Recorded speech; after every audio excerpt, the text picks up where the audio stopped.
Sir, ನನ್ನ ಹೆಸರು Ashok HB ಅಂತ, ಹೊನ್ನಾಳಿ ತಾಲೂಕು ನೌಕರ ಘಟಕದ ಅಧ್ಯಕ್ಷರು ಹಾಗೂ ಕರ್ನಾಟಕ ರಾಜ್ಯ ವೀರಶೈವ ಲಿಂಗಾಯತ ಪಂಚಮಶಾಲಿ ಸಮಾಜದ ಆಂತರಿಕ ಲೆಕ್ಕ ಪರಿಶೋಧಕರಾಗಿ ಕೆಲಸ ಮಾಡ್ತಿದ್ದೀವಿ.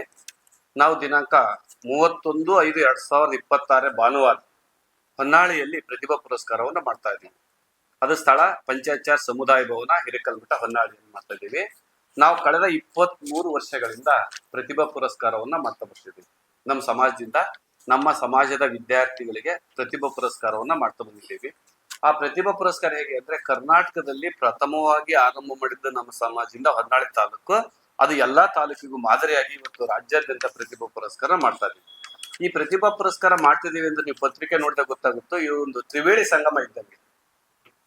ಇಲ್ಲಿ ತ್ರಿವೇಣಿ ಸಂಗಮದಾಗೆ ನಾವು ಪ್ರತಿಭಾ ಪುರಸ್ಕಾರ ಮಾಡ್ತೇವೆ. ಒಂದು, ಪ್ರಥಮವಾಗಿ ವಿದ್ಯಾರ್ಥಿಗಳಿಗೆ ಪ್ರತಿಭಾ ಪುರಸ್ಕಾರವನ್ನು ಮಾಡ್ತಿದ್ದೀವಿ. ಹೆಚ್ಚು ಅಂಕ ಗಳಿಸಿದಂತ ವಿದ್ಯಾರ್ಥಿಗಳಿಗೆ ಸನ್ಮಾನ ಮಾಡೋ ಜೊತೆಗೆ ಪ್ರತಿಭಾ ಪುರಸ್ಕಾರವನ್ನು ಮಾಡ್ತೀವಿ. ಅದ್ರ ಜೊತೆಗೆ ಎರಡನೇದೇನಪ್ಪಾ ಅಂದ್ರೆ, ಸಾಧಕರಿಗೆ ಸನ್ಮಾನ ಅಂತ ಮಾಡ್ತೀವಿ. ವಿಶೇಷವಾಗಿ ಏನ್ ಸಾಧನೆ ಮಾಡಿದ್ರೆ ಅವರಿಗೆ ಸನ್ಮಾನ ಮಾಡ್ತೀವಿ. ಜೊತೆಗೆ ನಿವೃತ್ತ ನೌಕರರಿಗೂ ಸನ್ಮಾನವನ್ನ ಮಾಡ್ತೀವಿ. ಈ 3 ಹಂತದಲ್ಲಿ ನಾವು ಸನ್ಮಾನ ಮಾಡ್ತಾ ಇದೀವಿ.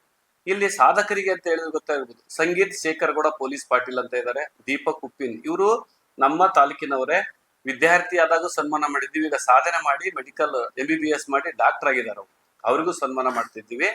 ಹಾಗೆ ಬಸವರಾಜಪ್ಪ ಅಂತ ನೌಕರ ಘಟಕದ ಪ್ರಧಾನ ಕಾರ್ಯದರ್ಶಿ ಆಗಿದ್ದಾರೆ, ಅವ್ರಿಗೂ ಸನ್ಮಾನ ಮಾಡ್ತೀವಿ. ವಿಶೇಷವಾಗಿ ನಮ್ಮ ತಾಲೂಕಿನಲ್ಲಿ ನಮ್ಮ ಸಮಾಜ ಅಧ್ಯಕ್ಷ ಇಲ್ಲೇ ಇದ್ದಾರೆ, P ವೀರಣ್ಣ ಪಟ್ಟಣ ಶೆಟ್ಟಿ ಬೆನಕನಹಳ್ಳಿಯವರು.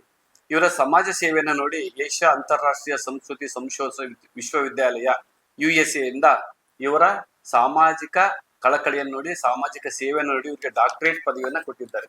ಅವ್ರಿಗೂ ಸಹ ನಾವು ವಿಶೇಷವಾಗಿ ಸನ್ಮಾನ ಮಾಡ್ತೀವಿ. ಅಷ್ಟೇ ಅಲ್ಲದಲ್ಲಿ ಇದು ವಿಶೇಷ ಅಂದ್ರೆ, ನಮ್ಮ ಅಧ್ಯಕ್ಷದ್ದು ಪ್ರತಿ ವರ್ಷ ಕಳೆದ 5 ವರ್ಷದಿಂದ ಅವರು ಅಧ್ಯಕ್ಷ ಆಗಿದ್ದಾರೆ. ಪ್ರತಿಭಾ ಪುರಸ್ಕಾರ ಈ ಪಾಂಪ್ಲೆಟ್ಸ್ ಅನ್ನ ತಾಲೂಕಿನ ಪ್ರತಿಯೊಂದು ಮನೆಗೆ ಹೋಗಿ ಅವರು ಪತ್ರಿಕೆಯನ್ನ ಕೊಟ್ಟು ಸಮಾಜ ಜನರನ್ನ ಮೋಟಿವೇಟ್ ಮಾಡ್ತಾ ಇದ್ದಾರೆ. ಒಂದೇ ಬ್ಯಾನರ್ ಕೆಳಗೆ ತರಲಿಕ್ಕೆ ಶ್ರಮ ವಹಿಸುವಂತ ಕೆಲಸವನ್ನ ನಮ್ಮ ಅಧ್ಯಕ್ಷರು ಮಾಡ್ತಾ ಇದ್ದಾರೆ. ನಾವು ಈ ಪ್ರತಿಭಾ ಪುರಸ್ಕಾರ ಮಾಡೋದು ಅಷ್ಟೇ ಅಲ್ಲದೆ, ಈ ತ್ರಿವೇಣಿ ಸಂಗಮ ಆದ್ಮೇಲೆ ನಾವು ಉತ್ತಮ ಕೃಷಿಕರು ಅಂತ ಇದ್ದಾರೆ ನಮ್ಮ ತಾಲೂಕಿನಲ್ಲಿ. ಯಾರಿದ್ದಾರೆ ಉತ್ತಮ ಕೃಷಿಕರನ್ನ ಗುರುತಿಸಿ ಸನ್ಮಾನ ಮಾಡ್ತೀವಿ. ಅದ್ರ ಜೊತೆಗೆ ಚುನಾಯಿತ ಪ್ರತಿನಿಧಿಗಳು ಇರ್ಬೋದು, ಗ್ರಾಮ ಪಂಚಾಯತಿ, ತಾಲೂಕ್ ಪಂಚಾಯತಿ, ಜಿಲ್ಲಾ ಪಂಚಾಯತಿ, ಮತ್ತೆ ಪಟ್ಟಣ ಪಂಚಾಯತಿ ಇರ್ಬೋದು, ಅಥವಾ ಸಂಘ ಸಂಸ್ಥೆಗಳು ಇರ್ಬೋದು, ಇವರೆಲ್ಲರನ್ನು ಗುರುತಿಸಿ ನಾವು ಪ್ರತಿ ವರ್ಷ ಸನ್ಮಾನ ಮಾಡ್ತಾ ಇದ್ದೀವಿ. ಪ್ರಥಮವಾಗಿ ಕರ್ನಾಟಕ ರಾಜ್ಯದಲ್ಲೇ ಕಿತ್ತೂರು ರಾಣಿ ಚೆನ್ನಮ್ಮ ಪ್ರಶಸ್ತಿ ಪ್ರದಾನ ಮಾಡಿ, ಯಾರು ಮಹಿಳೆಯರು ನಮ್ಮ ತಾಲೂಕಿನಲ್ಲಿ ಸಾಧನೆ ಮಾಡಿದ್ದಾರೆ ಅವ್ರನ್ನ ಗುರುತಿಸಿ ಅವರಿಗೆ ಕಿತ್ತೂರು ರಾಣಿ ಚೆನ್ನಮ್ಮ ಪ್ರಶಸ್ತಿ ಪ್ರದಾನವನ್ನು ಮಾಡ್ತಿದ್ದೀವಿ. ನಮ್ಮ ತಾಲೂಕಿನಲ್ಲಿ ಹಿಂದೂ ಅವಿಭಕ್ತ ಕುಟುಂಬ, ಯಾರು ಒಟ್ಟು ಕುಟುಂಬ ಇದ್ದಾರೆ ಅವ್ರನ್ನ ಗುರುತಿಸಿ ಸನ್ಮಾನ ಮಾಡ್ತಿದ್ದೀವಿ. ಆಮೇಲೆ ಬಡ ಮಕ್ಕಳಿಗೆ ಹಣ ಸಹಾಯವನ್ನು ಮಾಡುವಂತ ಕೆಲಸ ಇರ್ಬೋದು. ಯಾರು ಬಡ ಮಕ್ಕಳಿದ್ದಾರೆ, ಓದಕ್ ಶಕ್ತಿ ಇರಲ್ಲ, ಅವರಿಗೆ ಸಮಾಜದಿಂದ ನಮ್ಮಲ್ಲಿ ಏನಾದ್ರೆ ಉದ್ಯಮಿಗಳಿದ್ದಾರೆ, ನೌಕರರಿದ್ದಾರೆ, ಎಲ್ಲರೂ ಧನ ಸಹಾಯ ಮಾಡ್ತಾರೆ. ಅವರಿಂದ ಕಲೆಕ್ಟ್ ಮಾಡಿ ವಿದ್ಯಾರ್ಥಿಗಳಿಗೆ ಕೊಟ್ಟು ಅವ್ರನ್ನ ಓದಿಸಿದ್ದೇವೆ. ಅವ್ರು ಕೆಲವರು ಡಾಕ್ಟರ್ ಆಗಿದ್ದಾರೆ, ಕೆಲವರು ಮೇಷ್ಟ್ರುಗಳಾಗಿದ್ದಾರೆ. ಆ ಕೆಲಸ ಸದಾ ಮಾಡ್ತಾ ಇದೀವಿ. ನಾವು ಕಳೆದ 15 ವರ್ಷದ ಹಿಂದೆನೆ ನಮ್ಮ ಸಮಾಜದಾಗ ಯಾವ ಬಡವರಿದ್ದಾರೆ ಅವರಿಗೆ ಶೌಚಾಲಯವನ್ನ ಮಾಡ್ಕೊಳ್ಳಿಕ್ಕೆ ಧನ ಸಹಾಯನೂ ಮಾಡಿದ್ವಿ.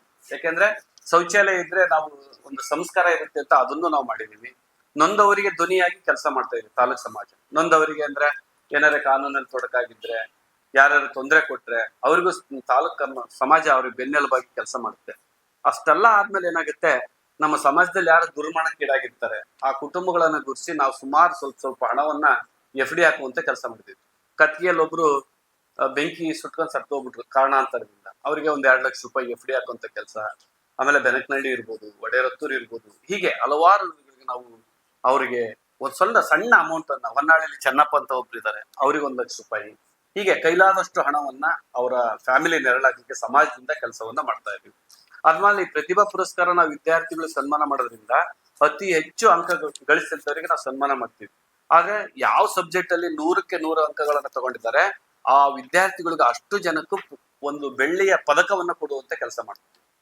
ಯಾವ ಸಬ್ಜೆಕ್ಟ್ ಅಲ್ಲಿ 100ಕ್ಕೆ ಅವ್ರು 6 ಸಬ್ಜೆಕ್ಟ್ ಅಲ್ಲಿ 6 ತಗೊಂಡ್ರೆ 6 ಕೊಡ್ತೀವಿ. ಯಾವ ಸಬ್ಜೆಕ್ಟ್ ಅಲ್ಲಿ 100ಕ್ಕೆ 100 ತಗೊಂಡ್ರೆ ಅವ್ರೆಲ್ರಿಗೂ ಸಹ ನಾವು ಬೆಳ್ಳಿ ಪದಕವನ್ನ ಕೊಡ್ತಾ ಇದೀವಿ. ಇದಲ್ದಲ್ಲಿ ನಾವು ವಿಶೇಷವಾಗಿ ಇನ್ನೊಂದೇನಾಗಿದೆ ಅಂದ್ರೆ, ನಾವಿಲ್ಲಿ ಕರ್ನಾಟಕ ರಾಜ್ಯದಲ್ಲಿ ಸಂಗೀತ ಶೇಖರಗೌಡ ಪೊಲೀಸ್ ಪಾಟೀಲ್ ಬೆಂಗಳೂರವರು, ಅದು ತಾಲೂಕು ಕುಕ್ನೂರ್, ಕೊಪ್ಪಳ ಜಿಲ್ಲೆಯವರು. ಅವರು ದ್ವಿತೀಯ PUCಯಲ್ಲಿ ಕಲಾ ವಿಭಾಗದಲ್ಲಿ ಪ್ರಥಮ ರ್ಯಾಂಕ್ ಅಂತ ಬೆನಕನಹಳ್ಳಿ ಹೊನ್ನಾಳಿ ತಾಲೂಕು ಪಂಚಮಶಾಲೆ ಅಧ್ಯಕ್ಷರು. ನಾವು ವೀರಶೈವ ಲಿಂಗಾಯತ ಪಂಚಮಶಾಲಿ ಸಮಾಜ ತಾಲೂಕು ಘಟಕವು ಸತತ 23 ವರ್ಷಗಳಿಂದ ಹಮ್ಮಿಕೊಳ್ಳುತ್ತಾ ಬಂದಿರುವ ಪ್ರತಿಭಾ ಪುರಸ್ಕಾರದ ಕಾರ್ಯಕ್ರಮ ಕೇವಲ ಒಂದು ಸಾಂಪ್ರದಾಯಿಕ ಸಮಾರಂಭವಾಗಿ ಉಳಿದಿಲ್ಲ. ಇದು ಸಮಾಜದ ಯುವ ಪೀಳಿಗೆಯ ಉನ್ನತ ಭವಿಷ್ಯಕ್ಕಾಗಿ ಬುನಾದಿ ಪ್ರೇರಕ ಶಕ್ತಿಯಾಗಿ ಹೊರಹೊಮ್ಮಿದೆ. ಹೊನ್ನಾಳಿ ತಾಲೂಕು ಘಟಕದ ಈ ವಿಶಿಷ್ಟ ಮಾದರಿ ಕಾರ್ಯವೈಖರಿಯನ್ನು ಕಂಡು ಪ್ರೇರಿತರಾಗಿ ರಾಜ್ಯದ ಇತರ ತಾಲೂಕುಗಳು ಸಹ ಇದೇ ಮಾದರಿ ಪ್ರತಿಭಾ ಪುರಸ್ಕಾರ ಆಯೋಜಿಸಲು ಮುಂದಾಗುತ್ತಿರುವುದು. ಹೊನ್ನಾಳಿ ತಾಲೂಕಿನದು ರಾಜ್ಯ ಮಟ್ಟದಲ್ಲಿ ಹೊನ್ನಾಳಿ ತಾಲೂಕು 1ನೇ ಸ್ಥಾನದಾಗಿದೆ. ನಾವು ಪ್ರತಿಭಾ ಪುರಸ್ಕಾರ ಯಾವಾಗಲೂ ಮಾಡಿದೆ ಇಡೀ ರಾಜ್ಯದ ಫಸ್ಟ್ ನಮ್ದೇ. ಆಮೇಲೆ ಇನ್ನೊಂದು ನಾವು ಕಿತ್ತೂರು ರಾಣಿ ಚೆನ್ನಮ್ಮನ ಮಾಡ್ತಾವಲ್ಲ, ಒಂದು ಮಹಿಳೆಯರಿಗೆ ಒಂದು ಇದು ಕೊಡ್ತೇವೆ, ಅವ್ರಿಗೆ ಗುರುತಿಸಿ ಮಹಿಳೆಯರಿಗೆ ಕಿತ್ತೂರು ರಾಣಿ ಚೆನ್ನಮ್ಮ ಪ್ರಶಸ್ತಿ ಕೊಡ್ತೀವಿ. ಆ ತರ ಮಾಡ್ತೇವೆ. ನಾವು ಪ್ರತಿ ಹಳ್ಳಿಗೂ ಮನೆಗೆ ಹೋಗಿ ಎಲ್ಲ ನಮ್ಮ ಸಮಾಜದಲ್ಲಿ ಏನದಾರ ಕಡು ಬಡವರಿಗೆ ನಮ್ಮ ಕೈಲಾದ ಸಹಾಯಧನ ಕೊಡ್ತಾ ಇದೀವಿ. ಯಾರು ಹೈಯೆಸ್ಟ್ ಜಾಸ್ತಿ ತೆಗೆದಾರೆ ಫಸ್ಟ್ ಸೆಕೆಂಡ್ ಥರ್ಡ್ ಕೊಡ್ತೇವಿ. ಅದಕ್ಕೆ ಏನ್ ಧನ ಸಹಾಯ ಕೊಡ್ತೇವಿ. 60% ಇರೋರಿಗೂ ಎಲ್ಲರಿಗೂ ದುಡ್ಡು ಕೊಡಕ್ಕಾಗಲ್ಲ. 60% ಜಾಸ್ತಿ 85 ಮೇಲೆ ಇದ್ದವ್ರಿಗೆಲ್ಲ ಕೆಲವು ದುಡ್ಡು ಕೊಡ್ತಾ ಇದೀವಿ. 60% ಇರೋರಿಗೆ ಒಂದು ಸರ್ಟಿಫಿಕೇಟ್, ಒಂದು ಶಾಲು, ಒಂದು ಇದು ಮಾಡಿ ಅವ್ರಿಗೆ ಸನ್ಮಾನ ಮಾಡ್ತೀವಿ. ಅವ್ನು 100ಕ್ಕೆ 100 ತೆಗೆದ್ರಿಗೆ ಬೆಳ್ಳಿ ಕಾಯಿನ್ ಕೊಡ್ತೀವಿ. 100ಕ್ಕೆ 100 ಯಾರು ತೆಗೆದ ಒಂದು ಸಬ್ಜೆಕ್ಟ್ನಾಗೆ ಅವ್ರಿಗೆ ಬೆಳ್ಳಿ ಕಾಯಿನ್ ಕೊಡ್ತೀವಿ. ಆಮೇಲೆ ಬೆಳ್ಳಿ ಚುಕ್ಕಿ ಅಂತ ಒಂದು ಕಾರ್ಯಕ್ರಮ ಮಾಡ್ತೀವಿ. ನಾವು ಅನೇಕ ಕಾರ್ಯಕ್ರಮ ಮೊದ್ಲಿಂದನೂ ಮಾಡ್ಕೊಂತೇವೆ. ನಾವು ಇದು 5ನೇ ವರ್ಷದ ನಾನು ಅಧ್ಯಕ್ಷ. ಈಗ 5ನೇ ವರ್ಷದಿಂದ ನಾವು ನಡೀತಾವೆ. ಪ್ರತಿ ಮನೆಗೆ ಹೋಗಿ ವಿಸಿಟ್ ಕೊಟ್ಟು ನಾವು ಕಾರ್ಯಕ್ರಮ ಮಾಡ್ತೀವಿ. ನಾವು ಪತ್ರಿಕಾ ಮಾಧ್ಯಮದವರೆಗೂ ಹೇಳ್ತಾ ನಾನು 2 ಮಾತುಗಳು ಮುಗಿಸ್ತೀನಿ.